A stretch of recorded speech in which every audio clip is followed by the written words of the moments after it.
Cops wrongfully arrest black elderly woman until she calls her son most decorated Green Beret alive.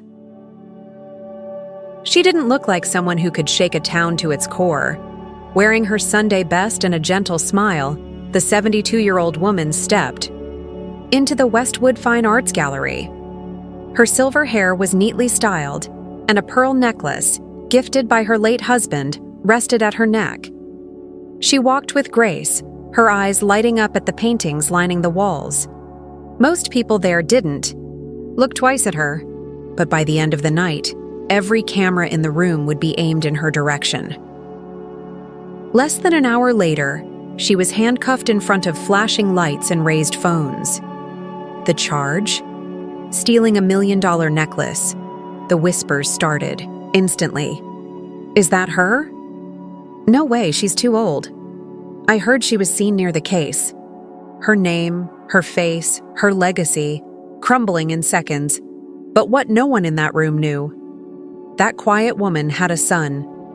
And when she made her one phone call, she didn't ask for a lawyer. She asked for him. And when he picked up, everything started to change. The afternoon sun filtered through the gallery windows, casting warm light across polished floors. The room buzzed with polite conversation and soft classical music.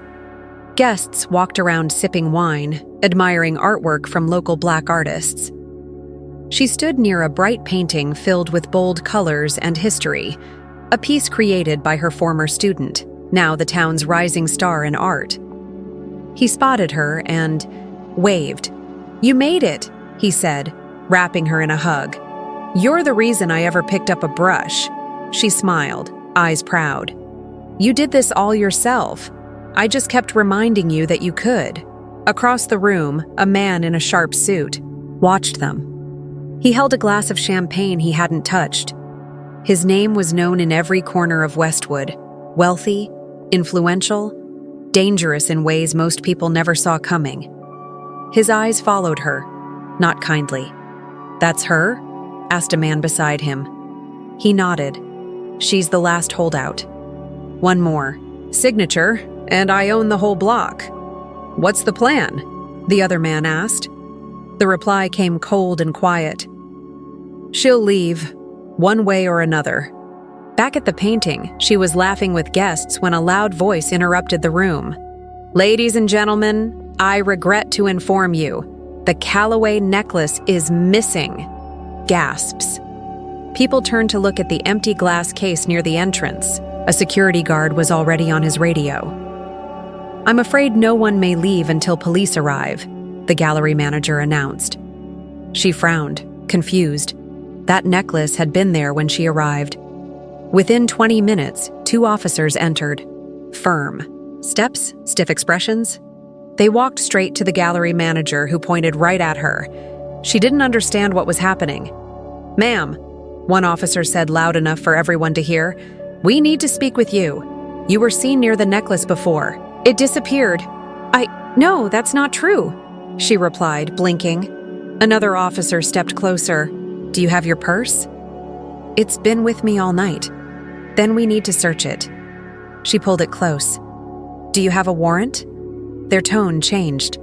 "Ma'am, if you refuse, we'll have to bring you in." "I've done nothing." "Wrong," she said calmly. "Then you won't mind coming with us." And just like that, she was placed in handcuffs. People whispered. Some turned away, others recorded on their phones. A former student, now a gallery worker, watched from across the room, eyes wide with fear, but she said nothing. The woman held her head high as they walked her past cameras and into the night. Not one guest spoke up. Outside, reporters were already there. Was she really caught stealing? Can you believe it? Elderly woman accused of $1 million heist. The police car door slammed shut. Inside the car, one officer smirked. "Comfortable back there, Grandma?" She didn't answer. She didn't need to. Her mind was already clear. She was set up. Someone wanted her out. And she had a feeling who. At the station, no one offered real questions. Just stares, whispers, papers being filed. They locked her in a room with no answers and no apology. Hours passed. Then they finally asked, "Do you want to make your one phone call?" She nodded. They gave her a phone. She didn't call a lawyer. She didn't call a friend. She called her son. 1,000 miles away, he picked up after one ring. "Elijah," she said, steady but tired. "I need you." Silence on the line. Then, "Where are you?" "Westwood County Police, theft and obstruction." "Say no more," he replied. "I'm coming." She hung up and sat back. No fear in her eyes, because she knew one thing. They hadn't just arrested someone's mother, they had started a fight with the wrong man. It was well past midnight when she was finally led to a cold holding cell. No blanket, no apology. Just a metal bench and fluorescent lights that made everything feel harsher than it already was. She sat quietly, her hands resting in her lap, wrists still sore from the cuffs. But her heart? Still calm. Because now, her son knew. And if there was one thing she had learned about him over the years, it was that when he said he was coming, he meant it. Back when he was young, people called him the quiet one. Always watching, always listening. Never quick to speak, but when he did, people leaned in. Life had shaped him into something more. He had survived war zones, hostage rescues, and situations where most men would have cracked under pressure. And he did it all with a sense of honor that she and her late husband had worked so hard to teach him. Now, he was coming back, not as a child seeking help, but as the most decorated Green Beret alive. A man with the skills, connections, and discipline to tear through any system built on lies. And right now, his mother was that system's target. By the time the sun came up, word had spread. Her mugshot was already on the local news. Her name, respected. For decades, now whispered like a scandal. "Can you believe it?" people asked at diners and grocery stores. "A teacher? At her age?" Others didn't speak at all, just shook their heads, shocked, silent, unsure what to believe. Meanwhile, inside the police station, not a single officer came to ask if she needed anything. They were too busy trying to figure out what to do next. The arrest had happened fast, too fast. A quiet woman, no criminal record, suddenly accused of grand theft. Something wasn't adding up. Even a few cops were starting to wonder if they'd made a mistake. One of the older detectives, a man with tired eyes and more years behind a desk than he'd admit, stared at her file and frowned. "This woman?" he muttered. "You sure we've got the right person?" But two younger officers, Crow and Payne, stood by their actions. "She was near the necklace. No camera footage, but that's not our fault. Security was down." The detective looked up slowly. "And who told you to focus on her?" They didn't answer. Just after 7 a.m., a black SUV pulled up outside the precinct. He stepped out of the vehicle, tall, composed, wearing civilian clothes that couldn't hide. The way he moved, controlled, efficient, like a man used to danger. His eyes scanned the building in seconds, noting entrances, exits, and every camera on the roof. He didn't flinch at the sight of news vans or police tape. He walked straight to the front doors. Inside, a young officer looked up and instantly felt his stomach drop. "Can I help you?"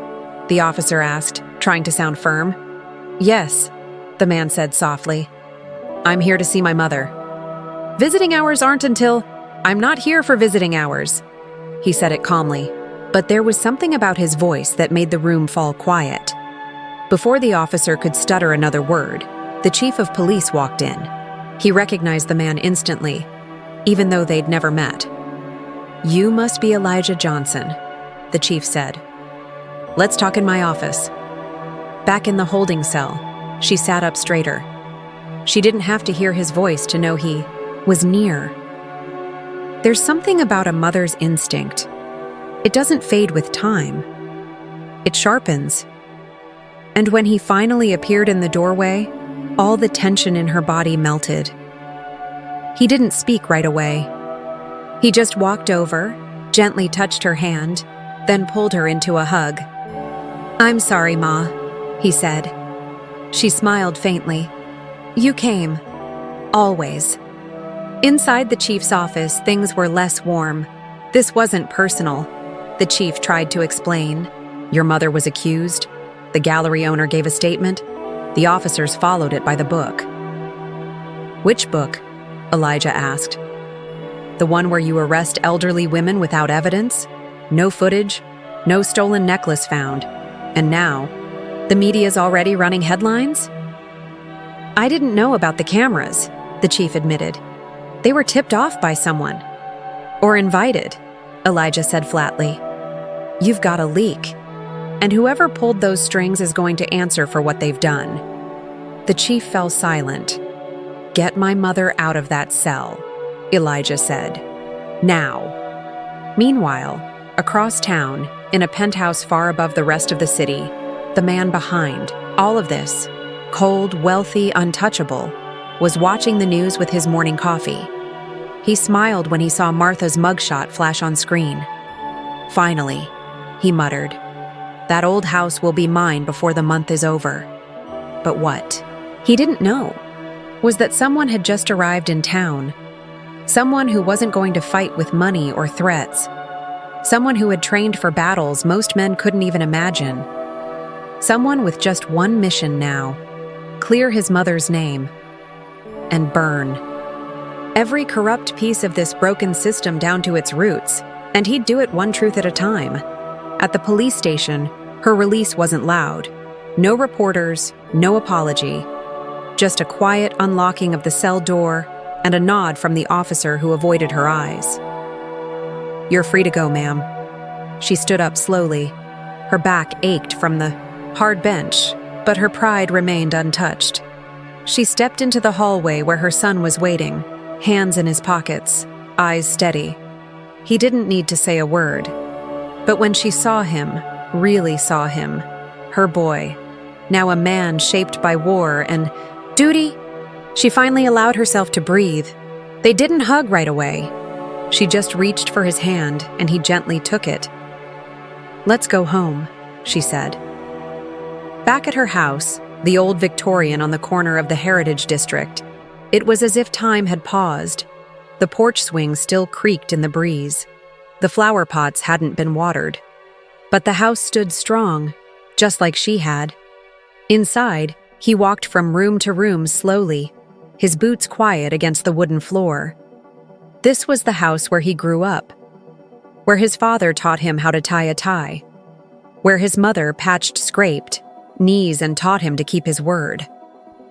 He stopped in the kitchen and looked out the window. Across the street, another home had already been torn down.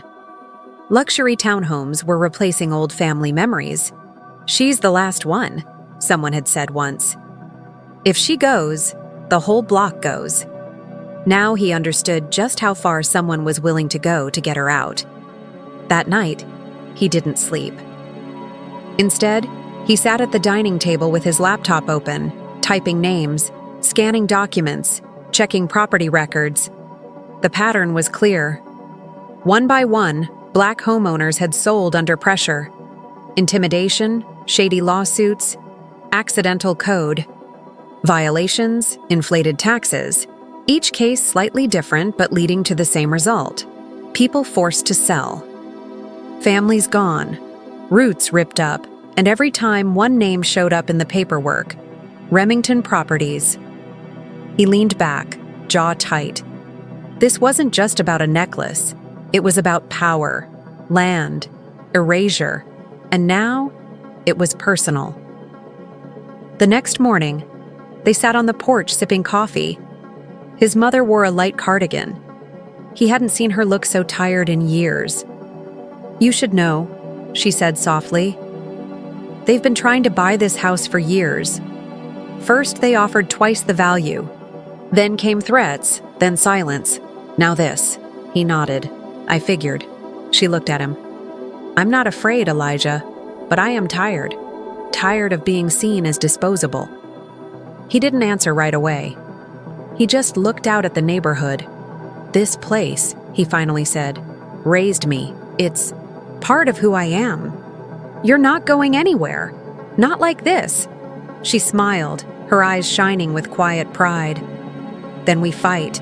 By noon, he was walking into the county clerk's office in a clean jacket, holding a folder full of case files he had printed overnight. Behind the counter, a clerk looked up nervously. I need access to every code complaint filed in this district in the last 2 years, Elijah said, and every foreclosure tied to Remington's developments. We can't just give that out. He slid a paper across the desk. It was a signed letter from a state-level attorney who owed him a favor. The clerk read it, blanched, then nodded quickly. Give me an hour, she whispered. At the same time, across town, a phone call was happening in a penthouse suite. They released her, the assistant said. Her son showed up, military, some kind of decorated veteran. The man at the window didn't flinch. I don't care if he's the president's nephew, he snapped. The plan goes on. If the necklace doesn't work, we'll find something else. He sipped his drink. She'll break eventually. They all do. But for the first time, there was a flicker of doubt in his voice. Back in the neighborhood, people were beginning to whisper again, but not in the way they had before. Heard her son's back in town. Green Beret, they say. Quiet, but deadly. He's asking questions, digging. Good. Maybe it's time someone did. Even those who had stayed silent during her arrest were now watching the street a little closer. Some even knocked on her door. I'm sorry, one neighbor said, hat in hand. I should have said something. I was scared. She only nodded. I understand, but you're here now. And slowly, one by one, people started standing behind her. That night, Elijah met with an old friend, a lawyer who now worked on civil rights cases. They sat in a quiet booth at the town's only 24-hour diner. You know what this is, the lawyer said. This isn't just about your mom. This is about every homeowner they bullied. Elijah nodded. I need your help. I want to take this all the way, whatever it takes, the lawyer sighed. It's going to get ugly. I know, and dangerous. I've been to war, Elijah said quietly. This isn't any different, just a new battlefield. The lawyer smiled. Then let's get to work. Outside the window, the streetlights glowed in silence. Inside the house she had refused to leave, an elderly woman folded her laundry with calm hands. A mother who had raised a soldier, a teacher who had educated 3 generations, a woman they thought they could erase. But not this time, because her son was home. And this time, he wasn't leaving until justice did too. By the time the sun came up the next morning, the air around town had changed. Whispers weren't just whispers anymore. They were questions. Murmurs of doubt turning into quiet conversations. And behind every one of those questions was the same thought. What if she was telling the truth all along? Back at the police station, the chief was wide awake. He hadn't slept well. Something about how Elijah had looked at him the day before kept replaying in his head. Not angry, not loud, just steady, unmoved. The kind of stare that made you realize you weren't the one in control anymore. The chief sat in his office staring at the arrest report. The evidence was flimsy. The gallery's security cameras just happened to go offline. A missing necklace with no sign of theft. A respected woman with 0 history of trouble suddenly turning into a master thief. He shook his head. This stinks, he muttered, and for the first time he decided to dig deeper. Across town, Elijah was already 10 steps ahead. He walked into the city records department just after it opened, clean-cut and calm, with 2 more folders under his arm. This time, he wasn't asking. He had names, dates, and addresses tied to people who had lost their homes in the same neighborhood where his mother lived. Every file told a similar story. One woman had her water shut off 3 times in 2 months for missed payments she had receipts for. A single father had received a surprise visit from child services after a complaint that mysteriously disappeared after he agreed to sell. A retired mechanic was fined thousands for a broken fence that had never been broken. Patterns, Elijah whispered, running his fingers down the files. Someone's been cleaning up the street, one house at a time. And it always came back to the same name, Remington Properties. Meanwhile, at the gallery, the manager was pacing. He kept checking his phone, waiting for a call that hadn't come. He thought everything would be handled by now. He thought the arrest would scare Martha into leaving. He thought the necklace would quietly resurface, and the story would end. But it hadn't. And now, he felt like he was the one being watched. The girl from the gallery, the assistant who had seen more than she was supposed to, sat at her desk chewing her lip. Her conscience was louder than ever. The lie was too big now, too deep. And the woman they'd framed? She had taught her how to read. Now she couldn't even look her in the eye. That afternoon, Elijah stepped into a quiet coffee shop across from the courthouse. Waiting for him was the lawyer friend he had spoken to days before, now joined by someone new, a local journalist with a reputation for chasing hard stories. "You've got a war here," the journalist said, scribbling notes as Elijah laid out the pattern of fraud. "And you're saying this entire development project was built by pushing people out?"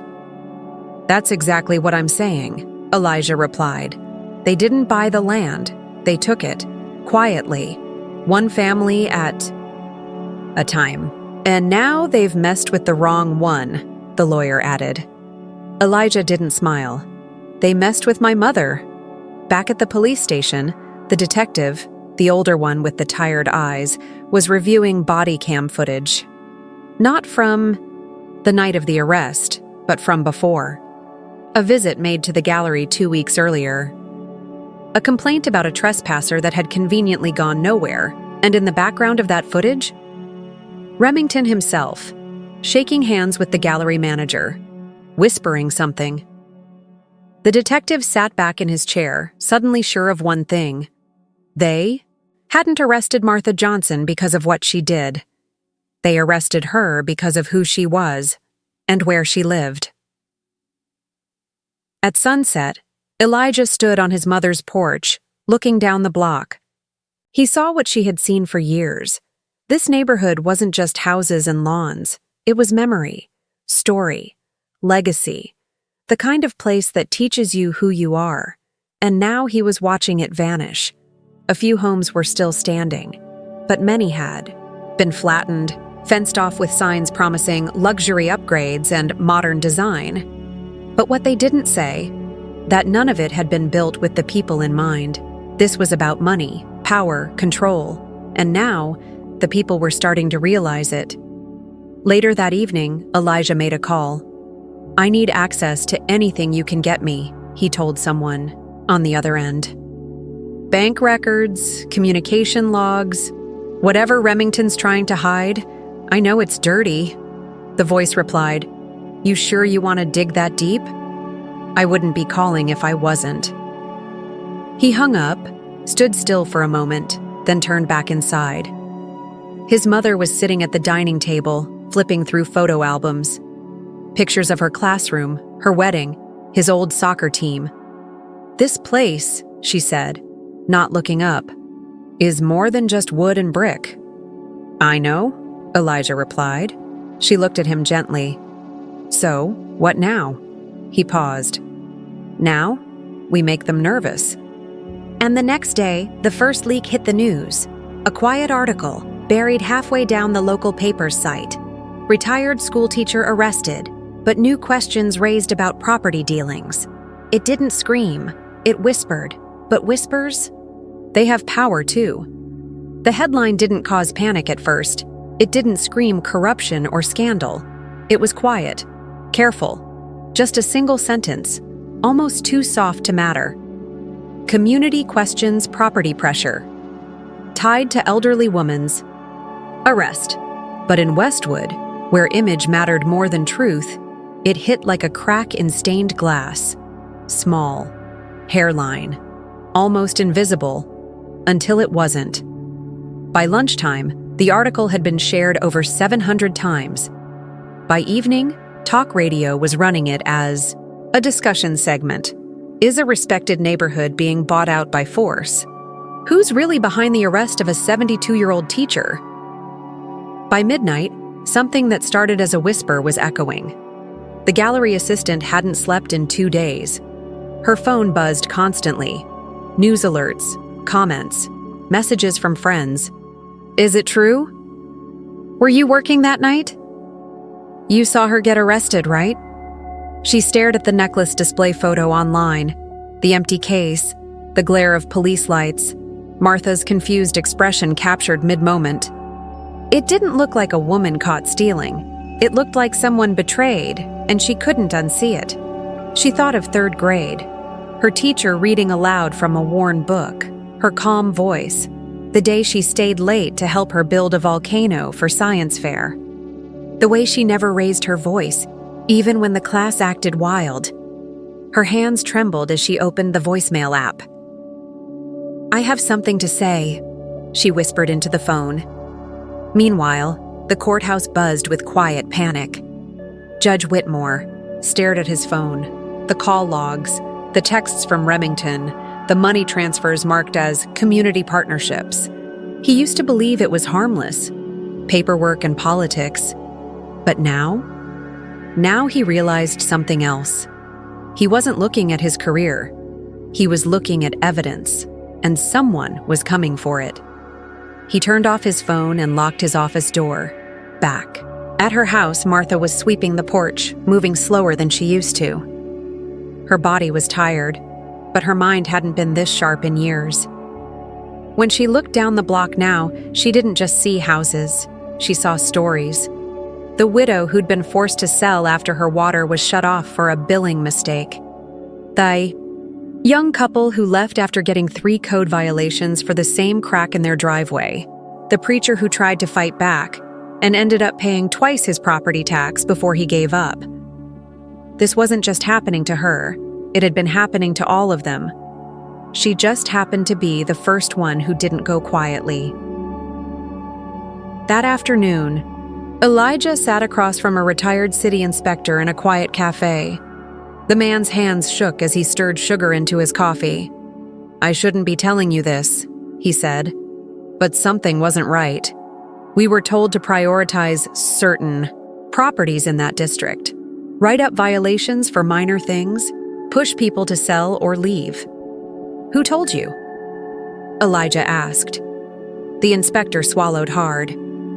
"The orders came from above. Everyone knew what was happening. We just didn't have the proof." Elijah leaned in. "Now we do." 2 hours later, a USB drive changed everything. The gallery assistant had left it in a plain envelope outside the local reporter's door. No name, no note. Just a quiet act of conscience from a girl who couldn't sleep with the lie anymore. Inside the drive, audio recordings of the gallery manager and someone from Remington's office.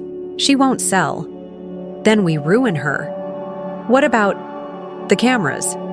"They'll be off. Just make sure the police are there before the news crews." The reporter listened to it 3 times, then called his editor. "We're going front page." By nightfall, the story had exploded. Teacher's arrest tied to development scandal? Recording suggests gallery theft was orchestrated. Is Westwood being bought by force? Phones rang non-stop at City Hall. The police station was flooded with calls. And in a quiet penthouse suite, Charles Remington stood frozen in front of the TV, jaw clenched. "They have recordings," his assistant said. He didn't blink. "Find out who leaked them." "We think it was the girl at the gallery." Remington turned slowly. "Then make sure she regrets it." But what he didn't know was that Elijah already had someone watching her, protecting her, making sure she stayed safe, because she'd just become the key witness in a case that could bring down everything.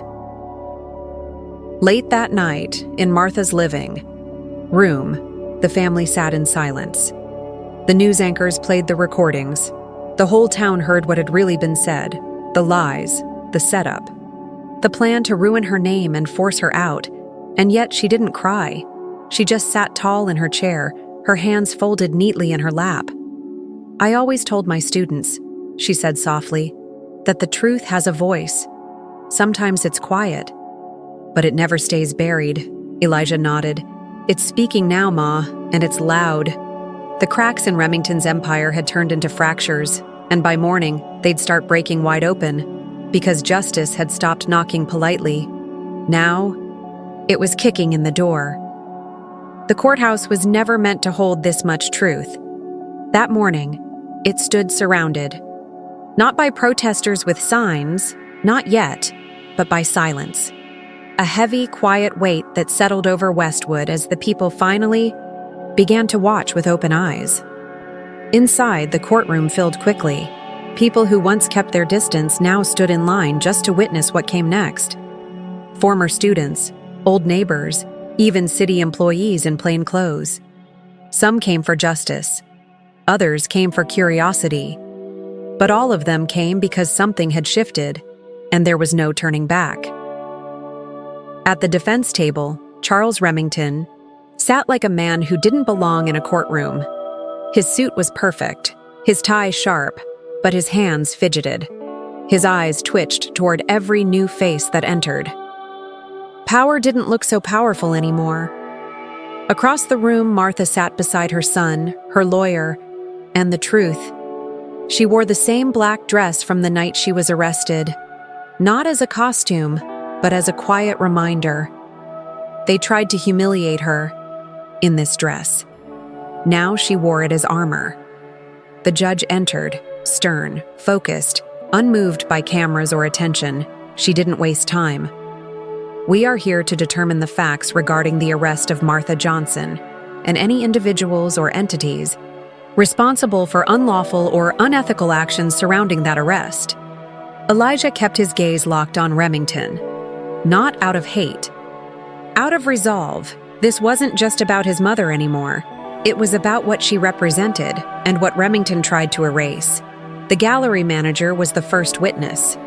His voice shook as he took the stand. He had aged overnight, it seemed, his confidence gone, his words unsure. Mr. Remington said, "If she wouldn't sell, we'd have to push." "Push how?" the judge asked. "He told me to ruin her reputation. Said if she got arrested, the pressure from the community would force her out, make her desperate. I didn't think." "You didn't think," the judge repeated, writing something down. "But you acted." He nodded, shame spreading across his face. The courtroom was silent. No one coughed. No phones buzzed. Truth doesn't need volume to be heard. Then came the recording. The courtroom speakers crackled. "She won't sell." "Then we ruin her. Get the cops there. Make sure the necklace is gone." Remington's voice echoed. Through the walls, no one spoke. No one needed to. Martha sat still, not triumphant, not smug. Just still, like someone who had nothing to prove, because the truth was finally doing the work. Then it was the assistant's turn. The young woman who once stayed quiet now stood straight, her voice soft but steady. "I saw him take the necklace himself. I was told to lie. I was scared. But Miss Johnson taught me that courage doesn't mean you're not afraid. It means you speak up anyway." Her eyes met Martha's for a moment. That was the apology. That was the forgiveness. That was everything. The defense tried to argue. This was a misunderstanding. These were overreactions. There was no clear order from Mr. Remington, but the evidence said otherwise. So did the paper trail, the payments, the emails, the calls. And when Elijah's lawyer stood up and played the final piece, bank records linking Remington to shell companies used to funnel money to both the gallery and a judge, the last thread of defense snapped. The judge closed her folder. "Mr. Remington," she said, voice steady, "you stand accused not only of conspiracy, fraud, and witness tampering, but of manipulating this city's institutions to serve your personal greed. You used power to crush people who couldn't fight back. Until now, Remington said nothing, not because he couldn't speak, but because everything he built, every lie, every handshake, every backroom deal, was now laid bare. The judge turned to Martha. "Mrs. Johnson, on behalf of this court, this city, and anyone who ever doubted you, we are sorry." Martha only nodded. She didn't need fanfare. She needed her name back. And now, she had it. As Remington was led away in handcuffs, cameras followed. Not long. Ago, those same cameras had followed Martha. Head down, wrists cuffed, dignity bruised. Now, the cameras captured something different. The fall of a man who believed he was untouchable, and the rise of the woman he tried to destroy. Later that evening, back at home, neighbors gathered. They didn't come to celebrate. They came to honor old friends, new faces, people who had stayed silent before, but not anymore. One by one, they stood on her porch, offering hugs, casseroles, soft apologies, and stronger promises. "We're with you now. You weren't just fighting for your house. You were fighting for all of us."